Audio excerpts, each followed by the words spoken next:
It's time for Around the Ozarks News, brought to you by the Springfield-Greene County Park Board, Blue Current, and Thompson Sales. Here are your hosts, Ethan and Sarah Foreheads. Hey guys, not Ethan and Sarah again. They are off this week going skiing. I am here, Grace, the brand manager, with the lovely Joy Robertson. Thank you, Joy, for helping me out this Wednesday morning. Hey, if anybody's going to get me up early, it's going to be Grace. So, that's so sweet. The glasses this morning, but I'm going to do what I can. So it's good to see you. Thanks for having me on again. Appreciate it. Thank you for helping me. All right, let's go ahead and get into some news. We've got some big stories this morning. Springfield restaurateur Michael Feltz has been sentenced to prison and ordered to pay restitutions for the Paycheck Protection Program, it's a mouthful, fraud scheme case that was prosecuted by the federal government. Feltz, who pleaded guilty in July of 2023, was participating in a wired fraud conspiracy, and he was sentenced yesterday 24 months in prison and paying nearly $8.2 million in restitutions. He's also subject to 3 years of supervised release after completing his prison term. If you guys are familiar, he was the owner of Taco Habitat, Hot Cluckers, and Bourbon and Beal. This case has gone on for quite a while. He admitted in participating to wire fraud conspiracy that attempted to obtain nearly $14 million between January of 2018 and September of 2022. And it was multiple. The big one was the PPP loans, and then there were multiple other loans that he tried to get. So that is officially, the sentencing is done. I guess that wraps it up. That's not exactly what the PPP was for. So. Exactly. Okay. All right. So I have one for you. At this week's City Council meeting, Councilmember Brandon Jensen brought back the controversial rezoning debate for the corner of Sunshine and National, which is pretty controversial among the folks in the neighborhood. The proposal, rejected back in October, is tied to a court fight to keep the area zoned for single-family homes. Beautiful homes in that area, by the way. According to City Code, a 6-month wait is required before a new rezoning measure can be brought before council by the developer, but a member of the council can reintroduce it. Okay, Jensen hoped to restart the process with new changes, but he admitted he messed up by not properly communicating with neighbors and apologized for creating a little bit more tension here. He is quoted as saying, "Anything you do for me without me is against me," in reference to bringing this up without the go-ahead from the people who live in the neighborhood. Now, residents of this University Heights area have been against the idea of commercial development in their neighborhood since it first came up back in August of 22. The debate's been very heated, with local standing firm on keeping that particular area residential. Okay, council voted to table the bill until the next meeting in January, around the 13th, unless a new sponsor emerges from the other council members. It won't be brought back for a vote according to council procedures. So that issue continues and likely will for a while. Yes, it keeps getting brought up, and it's a very hot topic. I mean, I can see it. I understand both sides of it. You want to put something there, but then at the same time, I get it. The neighborhood, they want to keep it preserved. So it's a tough one. Yeah, we'll see how it works out. Yeah. All right. There are going to be 3 sports tournaments coming in 2025 that could bring nearly $3 million to Springfield. That's super exciting. Yeah. The Springfield Sports Commission is teaming up with local groups to bring in some less mainstream sports like futsal, archery, and rugby. So we're going to have some big tournaments of those 3 sports coming up. First is the futsal shout out. It's happening in January, which is coming up super quick. In case you didn't know, because I'm not a sports person, futsal is a soccer variation played indoors on a smaller hard court, kind of like a basketball court. And it uses a heavier, smaller ball than soccer. So there's going to be a girls tournament January 3rd through 5th that'll have about 70 teams. Wow. And the boys on January 10th through 12th will bring in about 110 teams, which is huge.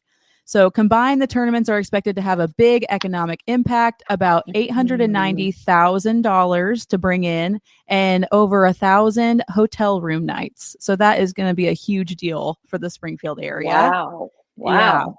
And Yeah. then looking forward to the other two, the Rugby Northern Super Regionals is in May 2nd and through 4th of 2025, expected to generate $678,000. And then the Archery US Open is going to be in August of it's going to be August 13th through 16th, and it will bring in an expected $958,000 and over 600 competitors. So these are really big deals. And then all of course, are going to be happening at the Sportstown Complex, the $30 million facility that's out by the airport, and it's beautiful. Mm-hmm. I haven't gone out and seen it. And yeah, Springfield beat out places like Columbia and Wichita for these events. So it's a really big win for Springfield. That's a big deal. Youth sports particularly is a huge thing. But like USA Archery and some of these, this is a very big deal. This is a feather in our cap for sure. And I have not actually been inside, but every time I go to the airport, I look over and I see the Betty and Bobby sign, and you look back there, this place is huge. It's huge and it's beautiful. I have got to go out there and see it. It's just amazing. So that's a good thing for Springfield for sure. Okay, here's a little bit of news from Republic. Okay, very fast growing area. The Republic Area Chamber of Commerce has announced a ribbon. Let's go with that. Ribbon cutting happening tomorrow, Thursday, December 19th. Okay, Main Street Market and Flowers. That's where it's going to happen. 143 North Main Street in Republic. Aim to arrive around 11:30 to noon for networking and refreshments. They're going to have treats. They're going to have coffee. They're going to have tea. It's going to be a festive sort of holiday atmosphere, I'm sure. Main Street Market and Flowers is the Ozarks' premier destination for timeless antiques, which should be interesting. Elegant antique furniture, thoughtful gifts, and fresh flowers. So that'll be a very nice addition to the Republic area. So if you want to go and ribbon cutting and have a treat, head out there tomorrow between 11:30 and noon. Very cool. I love a good antique store. So I might have to go out there. That'd be fun. Would be fun. Yeah. Yes. All right. The Church of Jesus Christ of Latter-day Saints has unveiled the first rendering of its planned local temple. While the Latter-day Saints announced this plan for the temple in 2023, and they disclosed the location earlier this year, a rendering has not been available until now. So you can see a picture of what it looks like. And if you look it up online, it's really beautiful. So that image was shared in a December 16th news release. And Missouri is home to more than 80,000 Latter-day Saints and over 160 congregations. Springfield, Missouri will be the third temple in the state, joining Kansas City and St. Louis. They had the first two. The timeline for the building of this temple was not released, but it's super exciting for the community here because the closest before this was in Bentonville, Arkansas. So that was quite the trip. And I know that they go to temples for certain religious practices, and it'll be super nice for that large community in the Ozarks to have a place in Springfield. All right. Very cool. Good news there. I have something exciting at the zoo. Dickerson Park Zoo has a brand new addition to the family, a baby giraffe, if you haven't heard. Yeah. According to a press release early yesterday morning, Emma the giraffe gave birth to baby Gelner. Okay, the sex of the giraffe has not been determined. It takes a minute. Don't know how that works, but I don't either. If you're wondering where the name came from, Mark Gelner is a past president of Friends of the Zoo board, and the Gelner family continues to be incredible supporters of the zoo, according to zoo spokesperson Joey Powell, who I just adore. She said it was a unanimous decision to name the giraffe after the Gelner family, so I think that's really cool. The giraffe building will remain closed to the public for now, but is expected to open within the next few days so everybody can see the baby giraffe. So do I understand that maybe you have a picture that you can share? Do. I have two pictures, actually. So if you're watching the video version, you can see the picture. Here is the first picture of baby Gelner. Aww. So adorable. And then I actually have a picture of the Gelner family. They got to meet the giraffe. So that's super cool. Oh, that's the so zoo posted cool. those pictures today, so it's super sweet. If you're watching the video version, you can see it. So if you're listening to the audio version, go over to YouTube or Facebook. That was a plug for the video version. There you go. Take a look. You know you're going to want to see it. What a cutie. Yes. All right. Congrats to all the folks at the zoo and the Gellner family for sure. Yes. All right. And we have a couple of contests that we've been talking about. It is the last week of the Branson Bowl. This week's prize is a Tony Richardson signed jersey and Branson official vacation destination of the Kansas City Chiefs custom gear. It's a mouthful, but it's really cool that Branson is that for the Chiefs. So we've got some gear for that as well. All you need to do is go to aroundtheozarks.com and click on the contest tab and then click on Branson Bowl and enter the keyword. And I'm not as good as Ethan or Blasky whenever I say the keyword, but I'm going to try. Okay. The keyword is, I can't even do it without laughing, musicians. So enter the keyword. Yes. Enter the keyword at the website and we will announce the winner on Friday. Okay, good luck, everybody. That's exciting. Speaking of the Chiefs, in case you missed getting Chiefs tickets with the Branson Bowl, we have got another chance for you. Smouse Foundation Repair and Waterproofing has teamed up with us to give one lucky person a pair of tickets for the first home Chiefs playoff game. Okay, just go to aroundtheozarks.com, click on contest, and you will see it. No special keyword, no secret password, no, anything mystical about it. Just no keyword needed. Very easy. Just go to aroundtheozarks.com, click on contest. There you go. And good luck and go Chiefs. Yes, that's going to be a big game for sure. I don't think we know exactly when it's going to be. Don't quote me because I'm not a sports person, but I think we still have one more game to get through before we know when it will be, but we have tickets to it either way. So that is very cool. That is very cool for sure. Go Chiefs and Patrick Mahomes. Be easy on that ankle. We need you, man. Don't mess it up. Yes. That I don't want him to get hurt even worse. So we'll see what happens with him. Yeah. All right. Well, Joy, thank you so much for helping me out. I appreciate it so much. Thank you. Guys for watching, and we will see you guys tomorrow morning. All right. Have a good one. It's time for Around the Ozarks Wake Up Weather, sponsored by Command Family Medicine and John's Heating and Air. Here's your host, meteorologist Abby Dyer. Good morning, everybody. Thanks for listening to Around the Ozarks Wake Up Weather. We have a little bit of visibility issue this morning in a few places. Some patchy fog has developed across the Ozarks, but temperatures are warm. We have numbers above freezing for nearly everybody, starting out in the upper 30s and low 40s across the Ozarks this morning. That fog, though, making a headline, so you might want to slow it down, plan a few extra minutes. We're really seeing this develop around some of the area regions that have seen quite a bit of rainfall, primarily south of I-44. If you live in a low-lying spot, there could be some visibility issues this morning. So just a heads up for you early on. We do have a saturated ground in many places and rain showers moving out while we do get a bit of sunshine in the forecast today.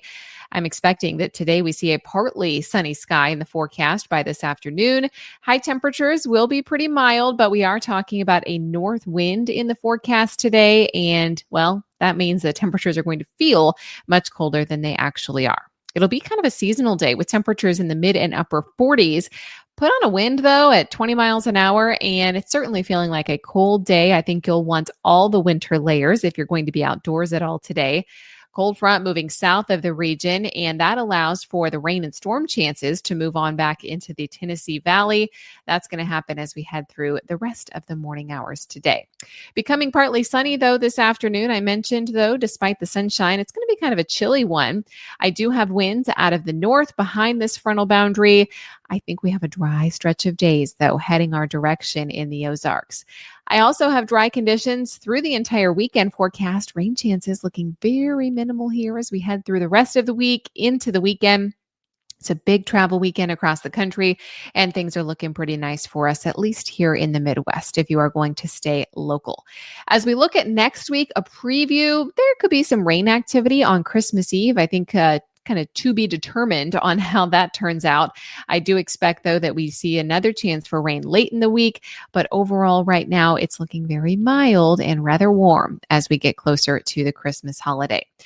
The outlook from the Climate Prediction Center, in fact, is showing some of that warmth that I was talking about. I looked at this yesterday, and the outlook from the 24th of December all the way through the 30th, big travel time period, looks like we will see rain chances that are going to be slightly above normal for our region, maybe a little bit above that for Texas and portions of Arkansas, but temperatures everywhere have really good chances of seeing above normal temperatures for most of the Midwest.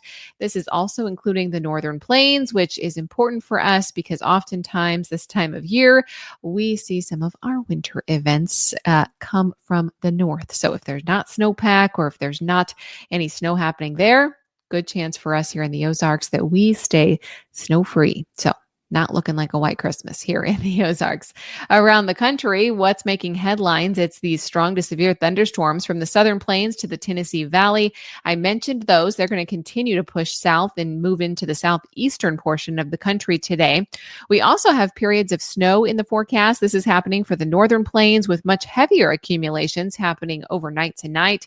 We will also see strong winds returning to Southern California. So fire danger is going to become a topic there once again. And then we've also got much above average temperatures for much of the U.S., lower 48, that is. And we will also see conditions stay pretty mild as we head into next week, as I mentioned. The brain twister question from yesterday, sticking with our holiday theme, how long is the average growing time for a Christmas tree? Have you ever wondered? You pass those Christmas tree farms, or maybe you go get one every year.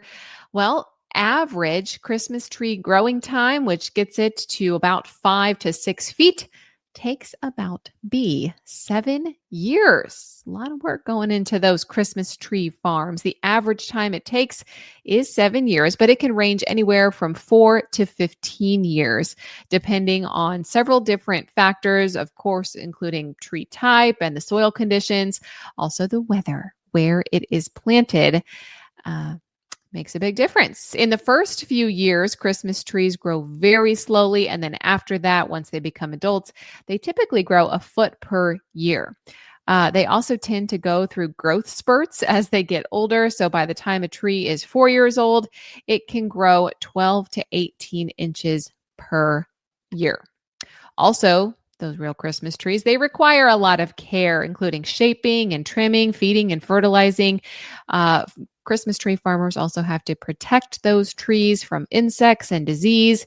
So weeding and mowing also necessary. I guess that explains the price tag on a real Christmas tree. But congrats if 7 years was your guess. Here's your next question that I've got for you. How many towns in America are named Christmas? Have you ever heard of a Christmas in the USA? Do you think there are A, 0, B, 2, C, 5, or D, 14? You can let me know your guess. That's at aroundtheozarks.com. I'll have the answer for you early tomorrow morning, and I will also detail another look at that weekend forecast. I know, big travel weekend across the Ozarks and really across the country. I'll be back tomorrow morning. We'll chat about that. Thanks so much to Command Family Medicine and John's Heating and Air for sponsoring the podcast. And thank you for listening. I hope you have a great day. Bundle up. Highs in the 40s, north wind on top of it, feeling like the 30s all day.